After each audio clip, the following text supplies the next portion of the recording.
So the approach for emotion, that's the core of trauma. So it's about be aware of this emotion, feeling this emotion in your body instead of suppressing it, resisting it, judging it, or ignoring it.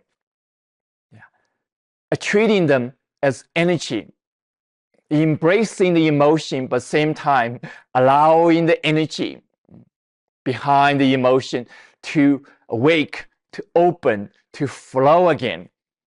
Then what you're experiencing is this sense of well-being of emotion. It's kind of dynamic movement of energy, creating a sense of emotional capacity, feeling all kind of emotion without being stuck, without being contracted.